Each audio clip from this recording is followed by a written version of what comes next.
Hello, everybody, and welcome to another edition of BC Buckets. I'm Matthew Brune. Joined once again is Colin Mitchell. Colin, today we have two very, very exciting scoring guards, Jacoby Walter from Baylor and Bub Carrington from Pitt. Both freshmen, really young, high upside, scoring potential. Check all the boxes off you need. Where are you at with these two? Who do you have higher? I think I'm higher on Jacoby Walter just because of I think his floor is a lot higher. But I have their ceilings both pretty close. So I guess who do you want to get started with? We can do either. I'm game for either. I like both of them is what I'm trying to say. Okay, that's good. That's good. I am a bit higher on Bub. Oh. But I see what you're saying with the floor thing. The floor thing makes sense to me in terms of Bub's shot diet in college was very you don't know if that's going to translate, right? A bunch of like mid-range pull-ups and off the dribble, tough twos or tough threes as well and whatnot. While Jacoby Walter also took a good amount of like tough shots. Like I don't want to disparage what he did. He's not Johnny Furphy, but Jacoby Walter at least like it felt more like sustainable, I guess, for lack of a better term. But I have Bub higher because I told myself I was like going into it, I knew what type of player Bub was, but I knew when I watched him in one sitting, it was gonna get to me and be like, oh my God, this guy is a perfect offense player. Like he just does everything on the court. I knew that was gonna happen. Obviously, there's one big flaw that he doesn't do, but it got to me. Like I couldn't withstand the shaking from the potential. Yeah, Bub Carrington, bro. You just watch enough of those mid-range pull-ups, you're like, yeah, that guy can score the basketball. Like, how could you not love the feel that he has? So yeah, 14 points per game for Bub, only 41% from the field and 32% from three. But again, tough twos. Like this is what we're living with here. Bub was clearly the best player, the best scorer on this team, and just shot the heck out the ball every time he could get it. So 23% usage rate, also 24% assist rate, which really accentuates like when you watch his passing. I love the passing ability of Bub. 6'8" wingspan, 36.5-inch vertical. I just think overall we're talking about one of the more all-around scoring and like offensive guards in this draft. But there is like one big caveat to that, and that's that he doesn't get to the rim. Yeah, less than Keshawn George. So I can't believe that you weren't paying attention to that whenever we brought that up earlier. Yeah. Or sorry, he gets to the rim more than Keshawn George is what I meant. Apologies. Oh, he does. Good. Yes, he does. I didn't look at the numbers. I just know he had like his free throw rate's almost double, which is impressive considering it's so low.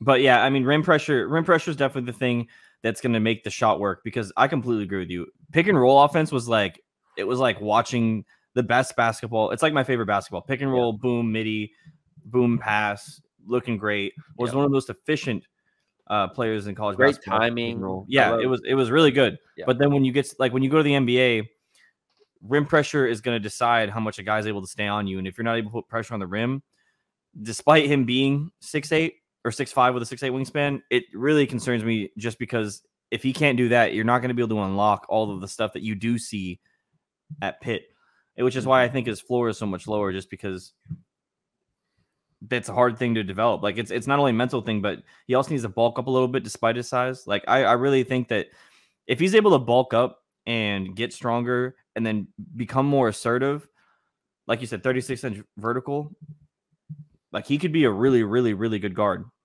And I just don't know if I buy that. Now, I have him high because I clearly see that the potential's there, but I like Jacoby Walker because I think that he's going to be in the NBA regardless if he meets the ceiling or not. And talking about him, man, I think with him, obviously different players, I think he is like the ultimate off-ball scorer right now, when I think he already has a 3-and-D like off right out of the gates. I think his three-point shooting is really good. I really like his off-ball scoring. He cuts a lot. He's a really, really good team defender. We can talk about his point of attack later. Yeah. But like he's locked in on defense and he's able to score the ball. And that gets you on the floor and it allows you to develop other portions of the game, which I think he can do really well later. But what do you think about him? He's extremely skilled. Like, I don't know, like Carrington has a better feel to me, but Walter is like extremely skilled in terms of like he can put together like little combination dribbles and get some separation and hit a contested shot like from 3, and you're just like, okay, he's checking a lot of boxes. The 34% from 3 is not too concerning because he did take a good amount of like contested ones as well. So I'm not alarmed by that. Decent finisher at the rim. Did a pretty good job drawing fouls. I'm sure you have the free throw attempts rate. 0.478, but the shooting splits are not great, which we can talk about later. But yes, he did get to the free throw line a lot. Yeah, 37.5% from the field, 14.5 points per game, low turnover rate, low assist rate. So not a ton of creating for others or even looking to create for others. Very much a single-minded scorer, Jacoby Walter. I don't know. I think the thing that's holding me back from Jacoby Walter is the shooting right now. And I know I just said like I'm not too worried about like 34%, but then I watched the catch and shoot specifically, and it almost feels like who was it? Oh, it's similar to Bub to a degree. Like neither one of them looks really comfortable as a catch and shoot like guy, I guess. Bub especially was like much better like on the move, it felt like.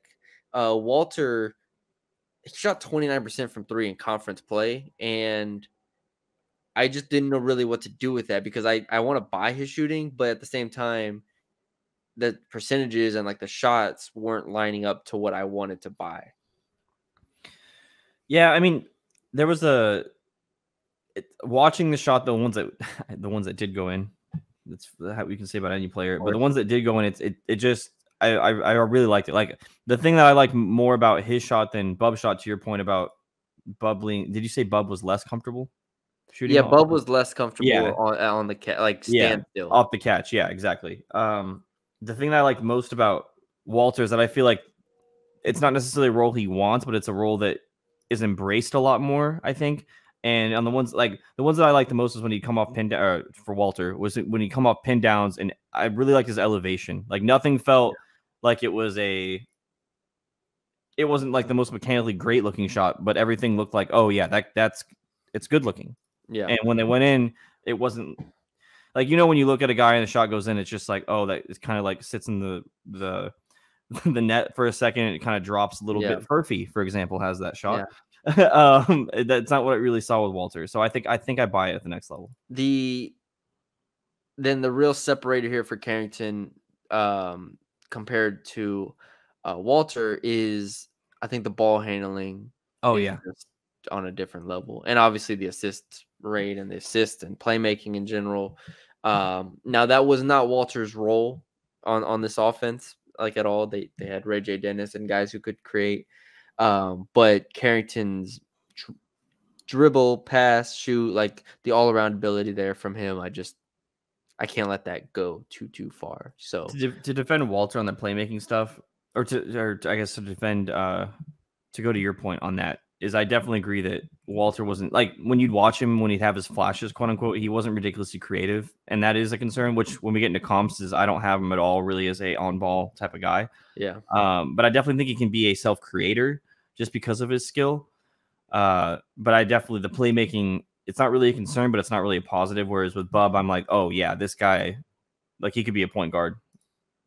Defensively, are you in the same? I'm at the same spot with both.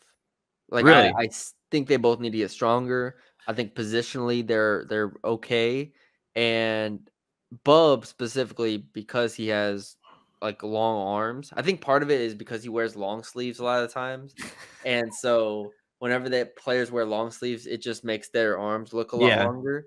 But I'm like, hey, if he gets stronger, like he's not even gonna be 19 years old when he's drafted.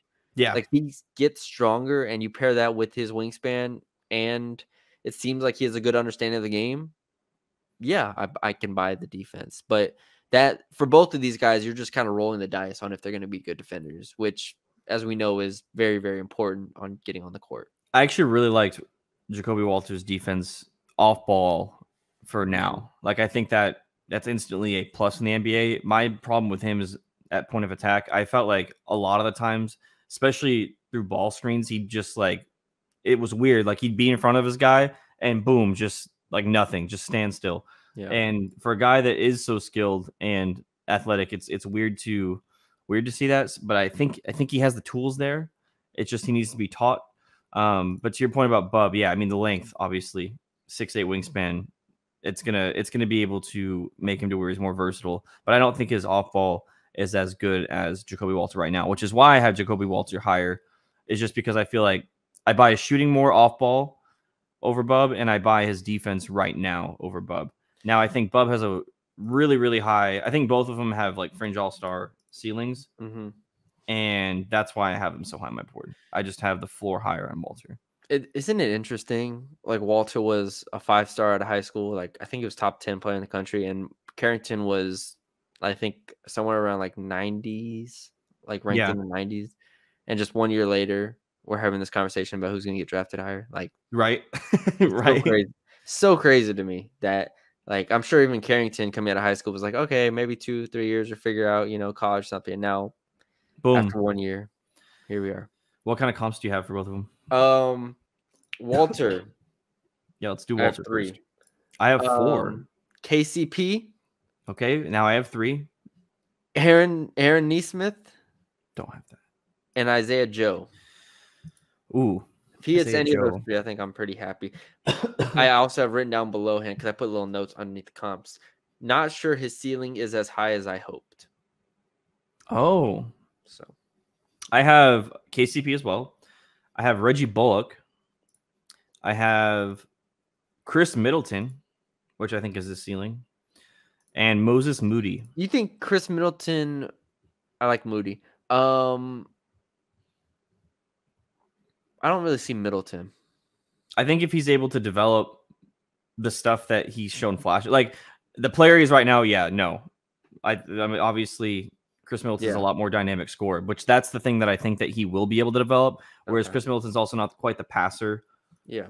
So he's more like when he has the ball in his hands, he's creating for himself, obviously. Yeah. And I think that that's something that Walter can become. It's just a matter of will he become that? So, I only have one name for Bub. I got 2. And it is CJ McCollum. That's interesting, actually, because he's so much bigger than CJ McCollum. Is it? I mean, CJ is what, 6'2", 6'3"? Yeah, with like not a wingspan, really, right? I mean, he's an inch taller, with probably what 2-3 inches less arms. 6'5" is what I have written down for Bub. Okay, I have 6. Here, I got this. Yeah, you have the combine measurements. I don't have that. 6'3.75 without shoes. So, well, that means CJ McCollum's like 6. I'm just kidding. I don't know. But the mid range prowess, obviously. Yeah, the ability to handle the ball in moments where he's can play with a point guard or as the point guard. I'm not saying Bub will be a point guard, but has the ability to see the court well. Those things. I think CJ McCollum is my comp for Bub. I have Spencer Dinwiddie. I like that. And I think Nets Spencer Dinwiddie is like his ceiling, like when he was like really good. Yeah. Then he got hurt, obviously. And I like that. Blah blah blah. I like and that. I have this written down. Shea, not as he is now, but like the play style where he's kind of the bigger guard that's below the rim. I don't think he'll reach Shea Gilgeous-Alexander.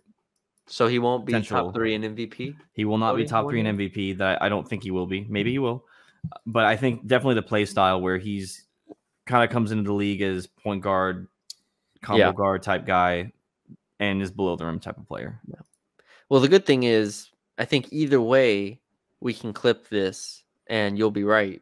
Because if he does become SGA, then you can come back and say, see, I saw it early. I said it. I saw it. I didn't want to say it. Like, I didn't want to go all in, but I saw it. I saw flashes. But then if he doesn't, you're like, see, I told you he wasn't going to be Shea. Yeah. Just play like Shea. Not gonna happen. Yeah, he just looks like him.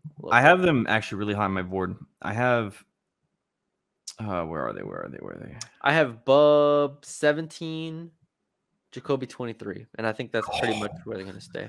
Holy, somewhere around there. You're gonna hate me. 2, 3, 4. You don't have them numbered? I have Jacoby Walter 8th. Wow. Wow. Wow. You have him above. Do you have him above Dillingham? Yeah. Oh. Dillingham's small. I have him low though because he's of the same height almost. Or an inch shorter. Yeah, with a 6'3" wingspan compared to a 6'10" wingspan. Jacoby has a 6'10" wingspan. Am I wrong on that? He does have 6'10" wingspan. Yeah, that's okay. He shot 34% from three. Dillingham shot 44%. I'm just saying. Defense. I'm just saying. Don't get off. And then I have crab up now. I'm not crabbing up. I got him right there at 8. Dalton Connect. Yeah, Dalton Connect can shoot, but he can't do anything else. We've went over this. Why are you having me defend players? Jared McCain. Jared McCain. He's above Jared McCain. Bub is ahead of Jared McCain, actually. 8th. I remember I had Keontae George at like fairly high. This is my high. Jacoby Walter's my high player. But what's crazy is by like my George 9 last year. By my ratings, it's not by a lot. So I have Bub 85 rated, and I have Jacoby Walter 87 rated. But there's but there's a lot of players in between them just because I haven't really sorted them. But 8th is like I was going through it. Like, would I take him over this guy? Yeah. Especially Topic now is legs dead. So when we finish this and we've gone like player by player by player by player, I think we need to go back and like rewatch Dillingham and. Oh yeah, for sure. Before we do our mock draft video or our big board video, yeah. Well, I was thinking about that too when I was doing. Who was I doing? I like it. I actually think it was Bub. I was looking through Bub, and I was like, who would I draft him over? And I was like, would I really draft him over Jared McCain? Or Isaiah Collier was getting a lot of hate. Collier was dropping on your board. Yeah, he was dropping on my board a lot today. So, but yeah, I'm really high on these two players. I think their potential is really high in a draft that doesn't have a significant amount of potential, and I think their floors are high enough to where I think you can take a swing. Okay, so I like it. All right, thank you all for joining us. Leave us a like, comment, share, subscribe if you haven't to the YouTube channel. We appreciate y'all for joining us. We will talk to y'all later.